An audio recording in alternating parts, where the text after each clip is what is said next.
When you hear about international adoption, you probably think of images like this, or this. Adoption is positioned as giving adopted children a better life and a gateway to more opportunity than they would have in their birthplaces. And for many adoptees, this is true. However, there are many adoptees today who do not have their American citizenship. But how could this be? Aren't kids who are adopted from overseas supposed to become citizens as a part of the adoption process? Well, yes and no. Kids who were adopted internationally did not get citizenship automatically for decades. Whether through negligence or simply not knowing, many adoptive families did not go through the separate process of naturalizing their children.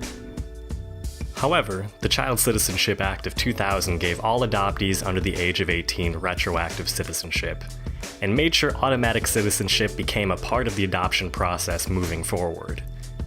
While this law addressed the citizenship issue for many adoptees, it had a major loophole. It did not provide citizenship to adoptees born before 1982. So what's the big deal? Most adoptees who do not have their citizenship don't find out until they're adults. Non-citizens cannot be gainfully employed legally, and they can't get driver's licenses, vote, or get passports. It brings their life to a grinding halt. Worst of all, once non-citizens are denied an application to any of these things, they are put on immigration's radar, subjecting them to possible deportation. Yes, deportation. Deportation to a place they may have come from, but a place that isn't home to them. These adoptees have no meaningful family ties, friendships, or connections to gainful employment in their countries of origin. Worst of all, most of them only speak English, making even the most basic everyday tasks a struggle. The true number is unknown because coming forward can make these adoptees vulnerable to deportation. However, it's estimated that upwards of tens of thousands of adoptees do not have citizenship. However, there's light at the end of the tunnel. Through the work of a handful of adoptee advocates, Senator Amy Klobuchar, backed by Senators Jeff Merkley and Dan Coates, introduced the Adoptee Citizenship Act of 2015 back in November. This bill will fix the age loophole created by the CCA back in 2000. It offers retroactive citizenship to all American international adoptees, regardless of age, and will create a clear path to citizenship for adoptees who have been falsely deported for minor crimes, such as possessing a small amount of marijuana.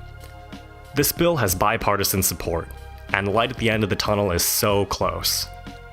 However, the issue right now is that the bill does not have as much awareness as it should, and it needs to be brought to the floor to be voted on. What can you do? Contact your local state senator.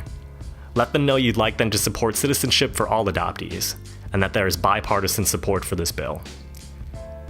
Ask them to encourage Amy Klobuchar to bring this bill to the floor to vote in the Senate.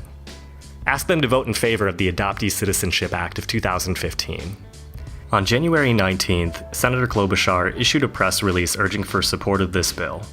You can help to raise awareness by sharing it with friends and family on social media with the hashtag #CitizenshipForAllAdoptees. Also, be sure to contact her office to thank her for fighting for adoptee citizenship. You can be a part of making sure adoptees are given the lives that they were promised. Adoptee activists have been working for over 25 years to get this loophole closed, and the end is in sight. Let's work together to ensure citizenship for all adoptees.